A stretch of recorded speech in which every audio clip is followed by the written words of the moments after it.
पिछले कुछ हफ्तों से लगातार जो बाजार का रुख है, एफआई जिस तरीके से पैसा भारत से निकाल रहे हैं, ऐसे में सरकार की जो विनिवेश की रफ्तार है किस तरीके से आगे बढ़ेगी, इस पर बातचीत करने के लिए हमारे साथ हैं तुहिन कांता पांडे साहब, जो कि विनिवेश विभाग के मुखिया हैं, सचिव है, दीपम सचिव है। सर, आपका स्वागत है सीएनबीसी आवाज में।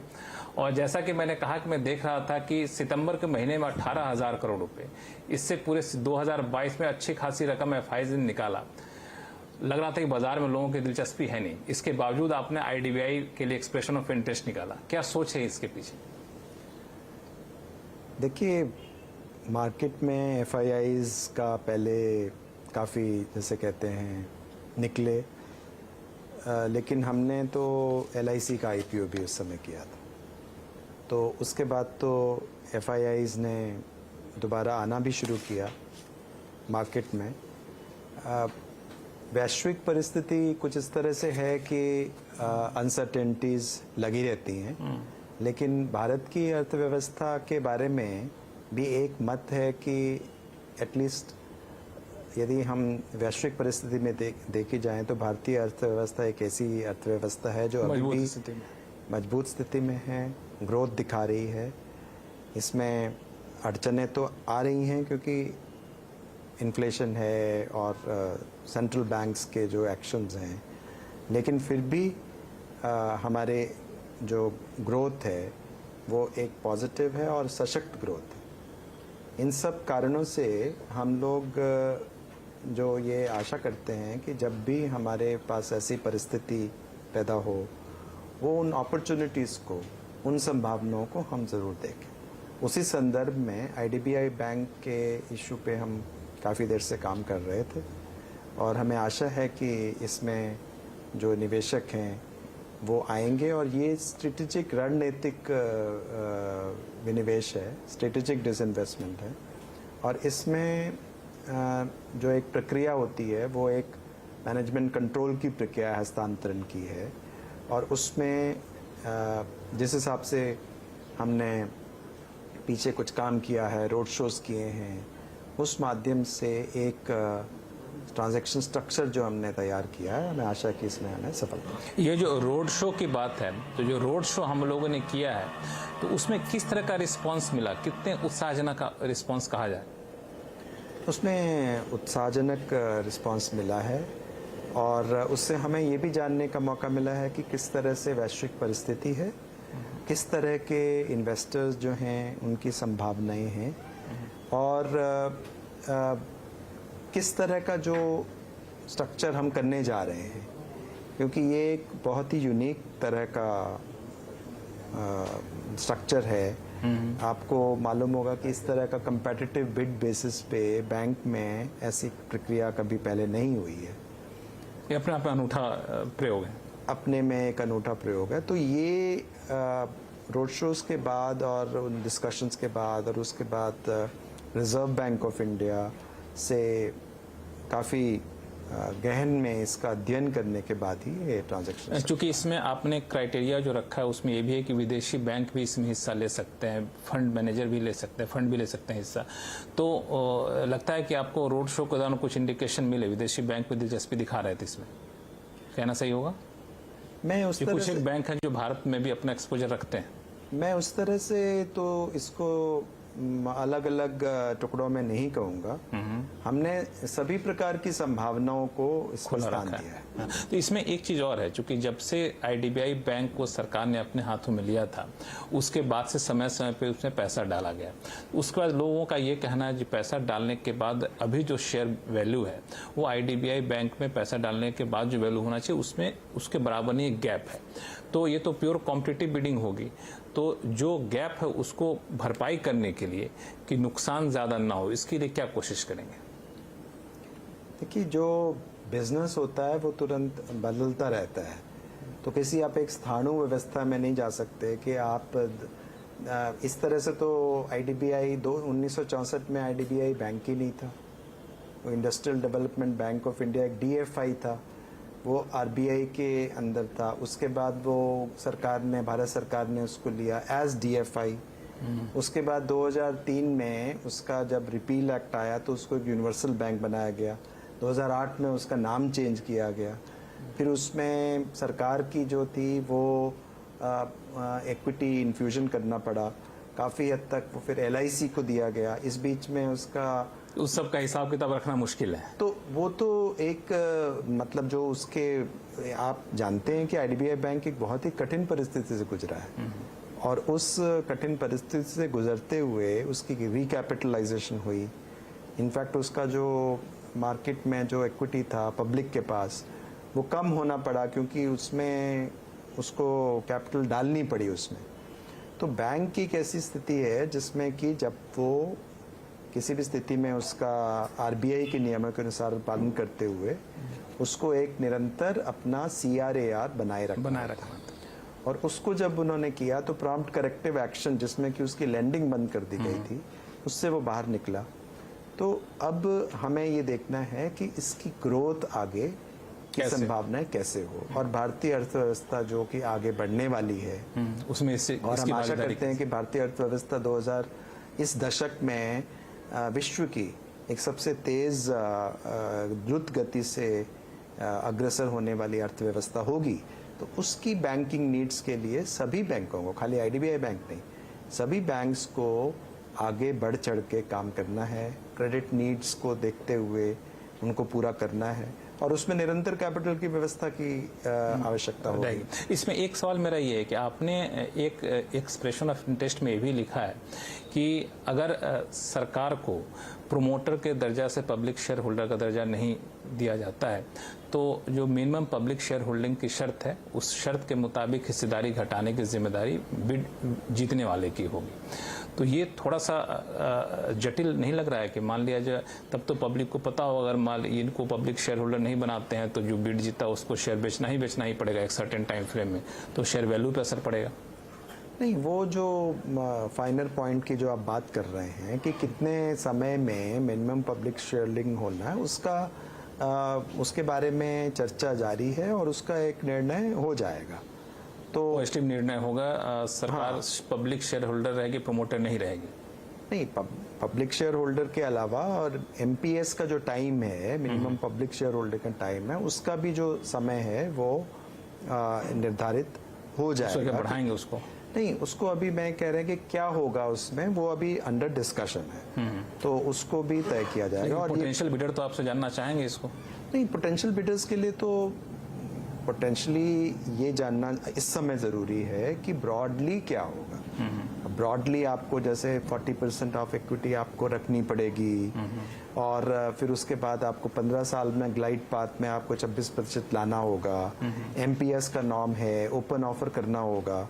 तो ये ब्रॉडली ये तो एक आखिरी सवाल कि इसमें करंट फाइनेंशियल ईयर में पॉसिबल दिख रहा है आपको? मुश्किल है। करंट फाइनेंशियल ईयर में हमारे बहुत से पड़ाव हम पार करना चाहते हैं। दिसंबर में हमारा एक्सप्रेशन ऑफ इंटरेस्ट आने का 16 तारीख है, आखिरी तारीख, और 16 दिसंबर के बाद फिट एंड प्रॉपर और एलिजिबिलिटी क्राइटेरिया का टेस्टिंग है और उसके बाद ड्यू डिलिजेंस होने के बाद हमें आशा है कि इस फाइनेंशियल ईयर में हम कोशिश करेंगे कि फाइनेंशियल बिड्स आ जाए। इसके बाद अब लोग ये जानना चाहते हैं कि IDBI के बाद अगली बारी किसकी है, क्योंकि कई सारी कंपनियां जो एडवांस स्टेज पे हैं। अगर आप शेयर कर सके कि आपका टारगेट क्या है? देखिए, हमारी ट्रांजैक्शंस जो हैं वो सब लोग जानते हैं, हमारे वेबसाइट में हैं। कुछ जो कैबिनेट के द्वारा निर्णय होता है तो उसके बाद आगे बढ़ते हैं। पहले हम प्रक्रिया में हम लोग एडवाइजर्स और लीगल एडवाइजर्स का करते हैं, उसके बाद कंपनी के साथ विस्तृत बातचीत होती है, रोड शोज होते हैं, उसके बाद एक्सप्रेशन ऑफ इंटरेस्ट सब लाते हैं। और 2 स्टेज में ये काम होता है कि पहले फर्स्ट स्टेज में एक्सप्रेशन ऑफ इंटरेस्ट में हम जो क्राइटेरिया एलिजिबिलिटी क्राइटेरिया होते हैं उसमें क्वालिफाई करते हैं और उनको फिर एक डिटेल्ड ड्यू डिलिजेंस की प्रक्रिया जिसमें कि वो कंपनी के बारे में उनको वर्चुअल डेटा रूम में सभी तरह की जानकारी दी जाती है। उसके बेसिस पे ही जब वो तैयार हो जाता है, जिसमें साइट विजिट्स भी शामिल है, तो उसके बाद एक हम फाइनेंशियल बिड्स मंगवाते हैं और उसके बाद क्लोजिंग फॉर्मेलिटीज बाकी की पूरी होती हैं। अब इसको नजर रखते हुए हमारी जो ट्रांजैक्शंस विभिन्न चल रही हैं उसमें कुछ ऐसे भी हैं जिसमें कि हमें डीमर्जर करने की ज़रूरत पड़ी, क्योंकि जो लिस्टेड कंपनीज होती हैं यदि उनके कुछ नॉन कोर एसेट्स उनको हम हस्तांतरण नहीं करते हैं क्योंकि वो ऑपरेशन से भिन्न है और उनकी वैल्यू एज रियल एस्टेट ज़्यादा है, जो कि किसी कंपनी जो स्टेक सेल लेना चाहेंगे उनके संभव नहीं है, उनके लिए रियल एस्टेट की तो अभी तरह से। डीमर्जर किनका लगभग कंप्लीट, बीएमएल का तो जैसे complete? बीएमएल का डीमर्जर का ऑर्डर एमसीए ने जारी किया है अभी हाल ही में। तो इसका आगे की प्रक्रिया में शेयर एलोकेशन और उसके बाद फिर लिस्टिंग, उसके बाद लिस्टिंग। तो लिस्टिंग उसी तरह से एनएमडीसी स्टील का है, उसका अभी डीमर्जर ऑर्डर जारी हुआ है। एनएमडीसी के डीमर्जर शिपिंग जारी कर कॉर्पोरेशन दिया ऑफ गया। इंडिया का जो डीमर्जर प्रोसेस अभी चल रहा है एमसीए में। अगर मैं स्पेसिफिक पूछूं तो बीएमएल में चूंकि डीमर्जर हो चुका है, इसके बोर्ड मीटिंग में भी मंजूरी मिल चुकी है, तो इसका ईओआई कब तक एक्सपेक्ट करें?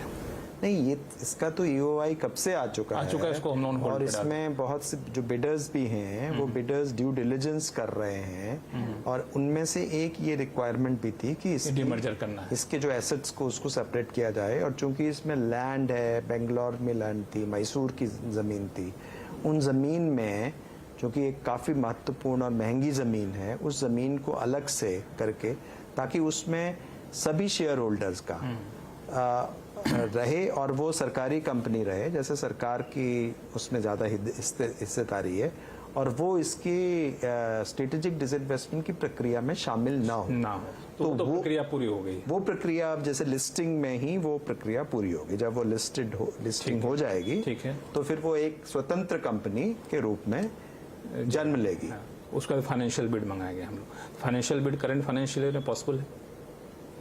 पूरी को हमारा प्रयत्न यही रहेगा जी। नेक्स्ट मंथ मान के चलो? नहीं, हम इस तरह से तो मैं टाइम टेबल नहीं देना चाहूँगा आपको, लेकिन मैं ब्रॉडली आपको ये कह रहा हूँ कि वो हमारा ये निरंतर प्रक्रिया चलती जाती है। इसी तरह से जैसे हिंदुस्तान HLL लाइफ केयर है, उसमें बिडिंग प्रोसेस में आगे एडवांस में लोग ड्यू डिलिजेंस कर रहे हैं। PDIL है, उसमें ड्यू डिलिजेंस कर रहे हैं। आपने एक नाम लिया इनका NMDC का, जो स्टील लिमिटेड के नाम से डीमर्जर का ऑर्डर आ चुका है। तो डीमर्जर ऑर्डर आने का मतलब माना जाए कि अब हम लोग प्रोसेस में एक काफ़ी बड़ा हिस्सा पूरा कर चुके हैं जी।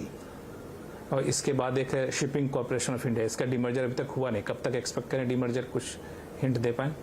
इसका मुझे लग रहा है कि बहुत जल्द ही इसका हो जाएगा, क्योंकि काफ़ी एडवांस स्टेज में है। उसके 2 स्टेज मोटे तौर पर होते हैं डीमर्जर के, एक स्टेज 1 एक स्टेज 2।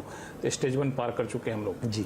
तो SCI का भी हम लोग फाइनेंशियल बिड मान के चले करंट फाइनेंशियल में कि नहीं, उसमें मुश्किल लग रहा है? नहीं, बिल्कुल होगा। SCI का भी करंट फाइनेंशियल में हो जाएगा। इन सब के अलावा चूंकि मैंने आपसे टाइमलाइन पूछा, इसके पीछे का मकसद ये था कि मैं ये सवाल इसलिए आपसे पूछ रहा हूँ क्योंकि बार बार सरकार हर कारोबारी साल के शुरू में एक टारगेट फिक्स कर देती है, और फिर मैं भी सवाल पूछता हूँ, कई बार आप जवाब देते हैं, कई बार लगता है कि इस टाइमलाइन के चक्कर में नहीं चाहते हुए हमें स्ट्रेटेजिक डाइवेस्टमेंट करना पड़ रहा है। तो इसमें आपका अप्रोच क्या हमें अब लगता है कि इस पूरे डाइवेस्टमेंट प्रोसेस को अलग नजरिए से देखे जाने की जरूरत है, चूंकि एक अनावश्यक दबाव देखने को मिलता है कई बार? नहीं, वो बिल्कुल आपने सही मुद्दा उठाया है।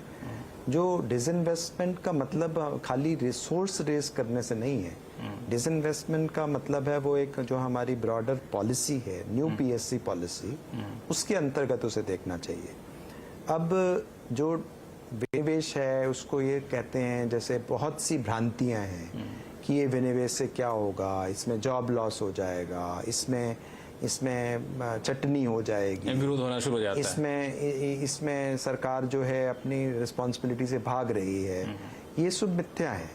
यदि आप डिसइन्वेस्टमेंट का रिकॉर्ड देखें तो आप देखेंगे कि एक्चुअली ये डिसइन्वेस्टमेंट का अर्थ एक्चुअली इन्वेस्टमेंट है। इसका उद्देश्य है इसका disinvestment for investment and growth. आपने अच्छी लाइन बताई, disinvestment for investment and growth and jobs. तो ये एक विनिवेश है, वो निवेश के लिए संभावनाएं पैदा करना, ग्रोथ के लिए संभावनाएं पैदा करना, और जॉब्स के लिए संभावनाएं पैदा करना। नई परिभाषा पर कोई कंपनी अब तक खड़ी उतरी है? जैसे मैं आपको एक एग्जांपल दूंगा नीलाचल इस्पात निगम का।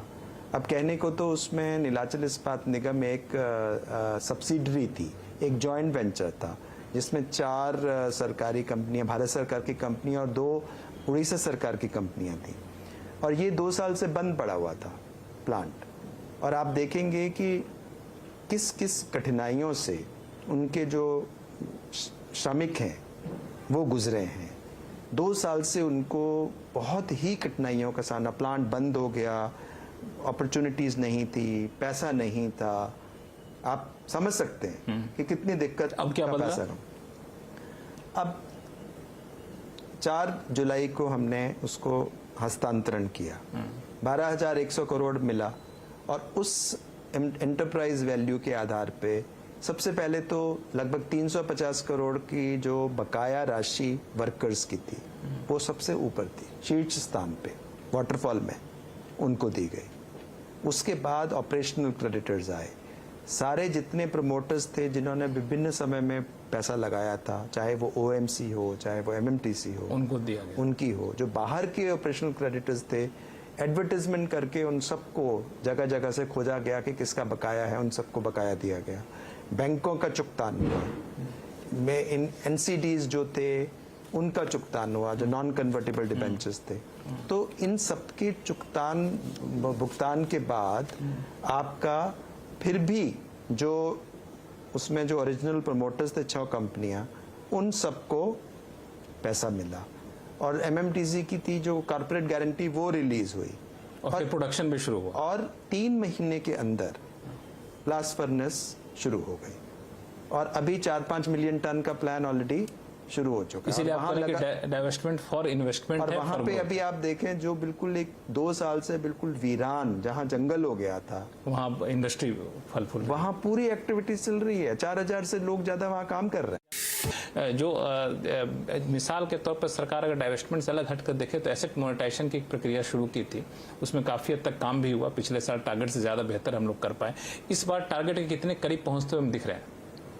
देखिए, मैं एसेट मोनेटाइजेशन के बारे में आपको विशेष सूचना नहीं दे पाऊंगा क्योंकि वो उसको नीति आयोग देख रहे हैं और लेकिन आपकी भूमिका अहम रहती है, इतना मुझे पता है। विभिन्न मंत्रालय उसको देखते हैं, बट पिछली बार भी उन्होंने टारगेट पूरा किया था और उसमें बहुत से मंत्रालयों ने, जैसे कि रोड मंत्रालय है, पावर है, हाँ, जो सड़क परिवहन है और पावर है, और उसके बाद खनिज मंत्रालय है, कोल मंत्रालय है, उन्होंने काफी बड़ी एक एसेट मोनेटाइजेशन का इम्पोर्टेंट एलिमेंट था आपको टूरिज्म डिपार्टमेंट का, आईटीडीसी का, जिसको पिछले दिनों रोड शो वगैरह भी किया गया। और एक बार मैं आपको बताना चाहूंगा कि एसेट मोनेटाइजेशन का अर्थ भी बिल्कुल वही है जो मैंने डिसइन्वेस्टमेंट में कहा। बिल्कुल, इसीलिए मैंने इससे जुड़ा सवाल पूछा आपसे। और थोड़ा सा फर्क उसमें इतना है कि जो एसेट मोनेटाइजेशन है उसमें तो परमानेंटली उस एसेट्स को भी आप नहीं देते हैं, डिसइन्वेस्टमेंट देते हैं। हाँ, उसमें कोई लॉन्ग टर्म कंसेशन होता है और वो बेसिकली वो जो पैसा जाता है वो सरकार को नहीं आता, बल्कि वो बैक टू उस कंपनी जो वो एसेट मोनेटाइजेशन कर रही है उनके पास जाता है, और ताकि वो उससे अधिक कैपेक्स कर सके। तो यदि आपको द्रुत गति से यदि कैपिटल इन्वेस्टमेंट करना है तो और कैपिटल इन्वेस्टमेंट से ग्रोथ आएगी, उसमें इतनी सारी डिमांड भी वृद्धि होगी, लोगों को रोजगार मिलेगा, और उसके लिए वो एक रोटेशन का ढंग है कि आप अपनी कैपिटल को रोटेट करें। और डिसइन्वेस्टमेंट में जो है उसमें निश्चय एक तरह की डिसइन्वेस्टमेंट, यदि वो सब्सिडरी ना हो, डायरेक्ट हमारी कंपनी होल्डिंग कंपनी हो, तो हमें उसमें डिसइन्वेस्टमेंट की रिसीट होती है। पर मैंने जो आपको उदाहरण दिया कि जो असली डिसइन्वेस्टमेंट का बेनिफिट है वो या तो जब हम लिस्ट करते हैं तो उस लिस्टिंग ऑफ द कंपनी से जो कंपनी को बेनिफिट होता है, उसकी कॉर्पोरेट गवर्नेंस को, उसमें वो बेनिफिट आता है। उसकी जो भागीदारी इतने सारे लोगों से आती है, आप देखिए जो डिफेंस की पीछे अंडरटेकिंग्स थी बहुत सारी, जैसे मसगांव डॉक्स था, वो उसको लिस्ट किया गया, या कुछ पहले हिंदुस्तान एरोनॉटिक्स लिमिटेड को किया। तो जो सिर्फ सरकार की भागीदारी थी, उसको भागीदारी को वाइडर लोगों से भी शेयर किया, और निश्चय ही बहुत सारी कंपनियों से ऐसे शेयर होल्डर्स को फायदा भी हुआ। इस पे एक, चूंकि आपने डिफेंस की बात की, तो पिछले दिनों यूएई में जहां तक कि मुझे याद है कई सारे डिफेंस पीएसयूज ने रोड शो किया था। तो क्या माना जाए इस रोड शो के रिस्पांस के आधार पर ओएफएस आने वाले दिनों में देख सकते हैं? नहीं, आपको रोड शोज को हमेशा ओएफएस से लिंक नहीं करना चाहिए, डाइवेस्टमेंट से भी लिंक। इन्वेस्टर्स जो है, ये कोई भी लिस्टेड कंपनी का इन्वेस्टर से लगातार अपना संपर्क रखना एक इम्पॉर्टेंट जिम्मेवारी है उनकी। इनफैक्ट हमारी कॉर्पोरेट गवर्नेंस का ये नियम है कि जब भी वो अपना रिजल्ट्स निकालते हैं, क्वार्टरली रिजल्ट्स, तो उसके बाद जो भी अलाउएबल पीरियड है सेबी के द्वारा, उस अलाउएबल पीरियड में वो निश्चय संपर्क करें उसी का और हिस्सा था। उनको हिस्सा है, तो उनको विभिन्न जो जगह से, क्योंकि FIIs हैं, FPIs हैं, डोमेस्टिक इन्वेस्टर्स हैं, रिटेल इन्वेस्टर्स हैं, तो विभिन्न माध्यम से ये संपर्क करना आवश्यक है। लेकिन इसका एक मतलब ये भी निकाला जा रहा था कि शायद कंपनियां OFS लाने वाली है, तो इसकी संभावना से इनकार कर लें कि नहीं, वो एक अलग पैरेलल प्रक्रिया जो चलती रहेगी। नहीं, वो ये जो है OFS की प्रक्रिया जो है वो इस तरह से नहीं आती जैसे आप कह रहे हैं कि हम एक टाइम टेबल आपको दें। ठीक है, उसमें सेबी के नियम है और उन नियमों के तहत आती है। ठीक है। इसके अलावा सर एक सवाल आपसे पूछूंगा, वो है आपको नई पब्लिक एंटरप्राइज पॉलिसी। हालांकि इससे पहले चूंकि आपने चर्चा की डाइवेस्टमेंट की, तो एक बड़ी कंपनी थी कंटेनर कॉर्पोरेशन ऑफ इंडिया, उसमें लैंड लाइसेंस फी का एक मुद्दा था जिसको कैबिनेट ने मंजूरी दे दी है। उस पर क्या प्रोग्रेस हम देख पाएंगे आने वाले दिनों में? देखिए, लैंड लाइसेंसिंग फीस की जो पॉलिसी थी वो रेलवेज ने एक ब्रॉडर पॉलिसी लाए, वो खाली कॉनकोर के लिए नहीं है। ठीक है, वो एक ब्रॉडर पॉलिसी है, PM गति शक्ति, लेकिन उसका असर कॉनकोर पर ही पड़ेगा। प्रधानमंत्री गति शक्ति योजना के अंतर्गत एक बहुत विस्तृत योजना है रेलवेज की कि अपनी जहां पे पॉसिबल हो, जहां संभावना हो, वहां उनकी लैंड को यूज करते हुए अपने लॉजिस्टिक्स को इम्प्रूव किया जाए। आपको पता है कि लॉजिस्टिक्स का कितना इंडिया में कॉस्ट ज्यादा है, उसको कम करने की आवश्यकता है। उसी संदर्भ में उससे कॉनकोर की जो प्रक्रिया है वो भी जुड़ी हुई थी, लेकिन वो सोल रीजन नहीं था जो लैंड लीज पॉलिसी का, जैसे आपने बोला। अब उसमें आगे प्रक्रिया वो आगे बढ़ेगी। कुछ हिंट दे पाए आगे किस तरीके से बढ़ने की रणनीति है? तो बेसिकली जो एक्सप्रेशन ऑफ इंटरेस्ट है वो हमने पहले भी कहा था कि जब फाइनलाइज लाइसेंसिंग पॉलिसी हो जाएगी तो कैबिनेट के नियम के मुताबिक हम आगे बढ़ेंगे। तो फाइनलाइज हो गई तो कब हम देखें ये? हाँ, तो हम आगे उसको प्रक्रिया को अब आगे बढ़ाएंगे। ठीक। एक आखिरी सवाल हुआ है आपको कि करीब मुझे याद है 2 साल से भी ज्यादा वक्त हो गया, नई पब्लिक एंटरप्राइज पॉलिसी का ऐलान किया था वित्त मंत्री ने, लेकिन अभी तक उस पॉलिसी के तहत किसी कंपनी की तरफ हम लोग आगे बढ़ते हुए नहीं दिखे। अंदर तो खाने बढ़ रहे हो लेकिन हम लोगों को पता नहीं चल पा रहा है। नहीं, न्यू PSC पॉलिसी ये ब्रॉड पॉलिसी है, उसके अंदर जो आपको स्ट्रेटेजिक डिसइन्वेस्टमेंट जो मैंने आपको बताया, जो अभी ट्रांजैक्शंस हम कर रहे हैं, नहीं ये सब तो ऐलान पहले हो चुके थे, इन कंपनियों को मंजूरी पहले मिल चुकी है, तो वो उसी में ही, उसी के अंदर यही फिट होती है।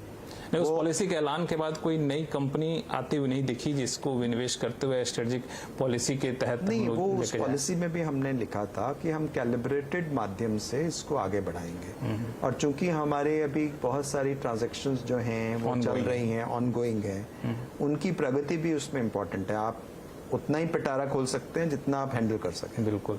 तो इसमें कम से कम ये मान के चलो कंपनियों की पहचान सेक्टर वाइज, मिनिस्ट्री वाइज शुरू हो गई है कि अभी वो प्रोसेस भी? इसके बारे में I think department of public enterprises काम कर रहा है, तो ये आई थिंक प्रश्न उन्हें करें तो बेहतर होगा। चलिए, बहुत बहुत शुक्रिया हमसे बात करने के लिए। तो ये थे दीपम सचिव तुहिनकांत पांडे साहब, जिनका साफ तौर से कहना था कि विनिवेश जो है वो एक निवेश का फॉर्मूला है, ग्रोथ का फॉर्मूला है, और रोजगार के लिहाज से देखिए इसको सिर्फ ये मत समझिए कोई हम कंपनी बंद करने जा रहे हैं, अपना पिंड छुड़ाने जा रहे हैं, ऐसी बात नहीं है। इसी रणनीति के तहत सरकार आने वाले दिनों में हालात देखकर विनिवेश की तरफ आगे बढ़ेगी। नमस्कार, देखते रहिए CNBC आवाज।